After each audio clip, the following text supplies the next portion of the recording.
L'ex-ministre algérien Abdel Salam Bouchouareb fait son grand retour sur la scène politique avec un éclat retentissant. Ses récentes déclarations ont provoqué un véritable séisme médiatique, marquant un tournant audacieux dans sa stratégie publique. Ce qu'on ne voit pas peut parfois tout changer. Likez, abonnez-vous, activez la cloche et sur... La particularité de cette réapparition réside dans la vigueur et la transparence de ses interventions, perçues par de nombreux observateurs comme une confrontation directe avec le président Abdelmadjid Tebboune et l'establishment politique algérien dans son ensemble. Bouchouareb a définitivement abandonné son statut d'ancien dirigeant effacé vivant dans la discrétion. Il incarne désormais un pion stratégique majeur dans l'échiquier complexe des rapports algéro-français, certains analystes l'identifiant comme un outil de chantage au cœur des frictions diplomatiques entre Paris et Alger. Son parcours ministériel reste entaché par son implication présumée dans de multiples scandales de malversation, notamment sous l'ère de l'ex-président Abdelaziz Bouteflika.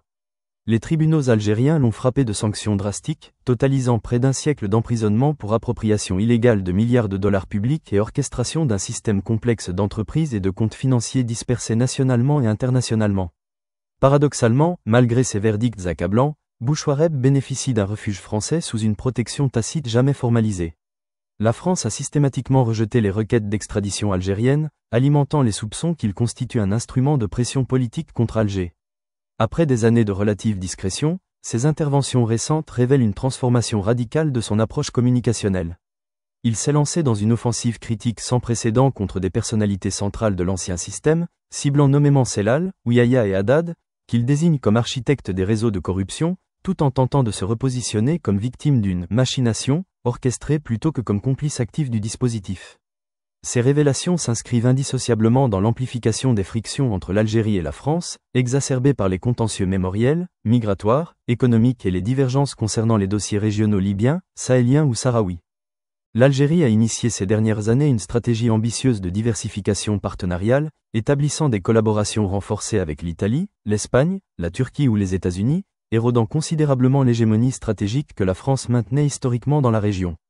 Face à cette évolution, diverses initiatives citoyennes et intellectuelles ont fleuri des deux côtés de la Méditerranée, sous la bannière d'opérations comme « Appel à la raison », aspirant à désamorcer les tensions et restaurer le dialogue.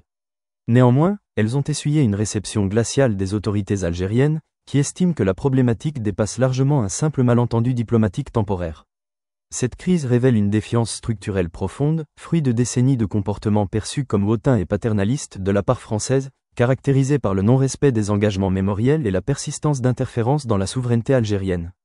Selon des spécialistes, notamment le politologue Salah Edjab établi à Paris, toute réconciliation authentique nécessiterait une reconnaissance intégrale de la souveraineté algérienne, l'arrêt des ingérences judiciaires et internes, la restitution des restes humains détenus dans les institutions muséales françaises et une admission claire des crimes coloniaux. Sans ces prérequis fondamentaux, toute démarche demeurerait superficielle, conçue uniquement pour redorer le blason parisien sans impact concret sur la dynamique bilatérale. La détérioration s'est accentuée suite à plusieurs gestes et proclamations du président français Emmanuel Macron, interprétés comme des provocations délibérées à Alger. Certaines de ces initiatives ont contesté la légitimité historique de l'État algérien, tandis que d'autres mesures, comme la restriction drastique des visas destinés aux Algériens ou les pressions exercées sur la diaspora, ont directement affecté les populations. En riposte, l'Algérie a déployé des contre-mesures énergiques, gelant plusieurs accords, interdisant le passage aérien militaire français vers le Sahel et rapatriant son ambassadeur pour consultation. Cette escalade a sonné le glas de l'ère des courtoisies diplomatiques traditionnelles, inaugurant un affrontement ouvert entre les deux nations. Dans cette configuration, les interventions de Bouchouareb constituent un élément périphérique, mais hautement symbolique. Tandis que la France semble exploiter sa présence comme mécanisme de pression, l'Algérie maintient fermement que son destin et celui des autres responsables corrompus relèvent exclusivement de la justice algérienne. Le peuple algérien, victime des conséquences du pillage et de la gabegie administrative, exige la reddition de comptes de ses dirigeants, prérequis indispensable à la restauration de la confiance entre l'État et la société civile.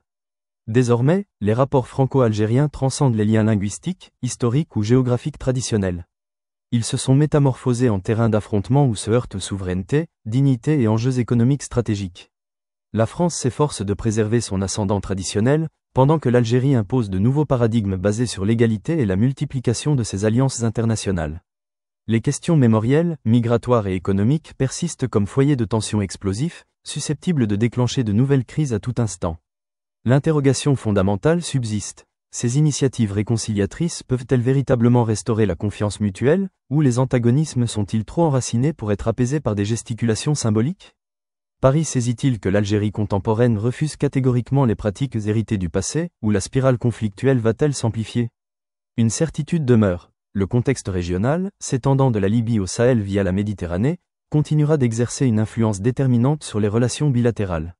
Le devenir de Bouchoireb ne représente qu'un symbole supplémentaire d'une crise plus globale, révélant les défis cruciaux qui pèsent sur l'avenir des relations entre Alger et Paris.